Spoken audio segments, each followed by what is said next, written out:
waftigan hogaaminaya Ģudomiyaha Xisbiga Wadani isla markaana kormeerka ku mariyay deegaanada hoos yimaada gobolka Togdheer iyo deegaanada kale ee gobolada bari ee ka socda diiwaangelinta codbixiyaasha Soomaaliland ayaa si rasmi ah u soo gaadhay degmada Xaaji Saalax oo ka tirsan gobolka Daarmareed. Ģudomiyaha Xisbiga Wadani ayaa halkaas waxa ku soo dhaweeyay shacab tiro badan isla markaana taageero mug iyo miisaan leh halkaas ku muujiyay. halkaas waxa ka hadlay madax dhaqameed kala duwaneed qaar kamid ah musharaxiinta ka sharaxan degmada Xaaji Saalax oo ku soo dhaweeyay degmadan. waxaanu idinku soo dhaweynaynaa niyad wanaagsan kalgacal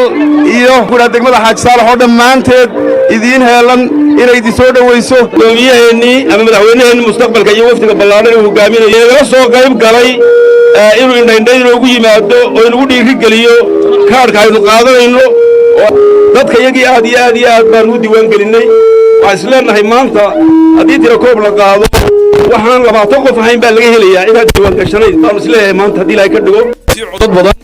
dad badan iska diiwaan geliyaan waxa noo sharafo maanta annagu aan musharaxii golaha wakiilada Jamhuuriyadda Soomaaliland 2022 inaanu dad badan ka diiwaan gelinay muddada ay socotayna aanu kala harin waxa noo sharafa in degmadu si wanaagsan oo qurux badan dadka imanayay xuduudaha ka imanayay u soo dhaweynaysay u hurayay waxaan mar labaad iyo mar saddexaad ku soo dhaweynayaa Ģudomiyaha Cabdillaahi Cirro inuu ku soo dhawaado degmadii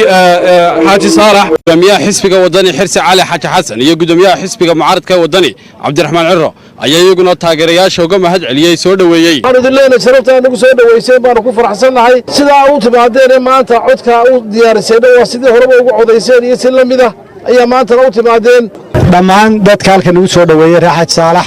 salaadiinta iyo cuqaashii odayaasha waa mahadsantihiin dhalinyarada iyo waayeelkii haweenka dhammaantii waa mahadsantihiin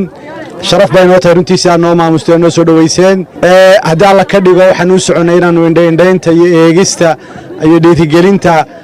arrimaha waxa weeye kaararka iyo diiwaangelinta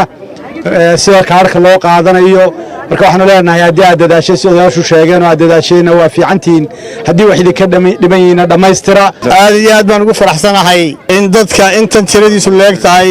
iyadoo weliba cadceedu sii dhacayso aan kula kulmo degmada Xaaji Saalax runtii dhiirigelin weyn bayna siisay dadka hadka tuban iyo dadka ku jira markaanu eegnay iyo afartii cishe horena intaas in leeg uma filayay in hawshu ay ahayd marka tacabka badan iyo dadaalka badan waa idinka mahadnaqaynaa. maanta ujeedadaydu aniga shakhsiyan laba wax bay haydo in goobtana xoggaal u noqdo iyo sida dadku isu diiwaan geliyay talabaadna waxay ahayd in Xaaji Saalax ii ducayso.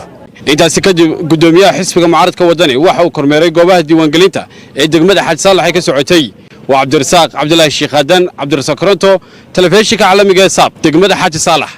ee gobolka Daarmareed.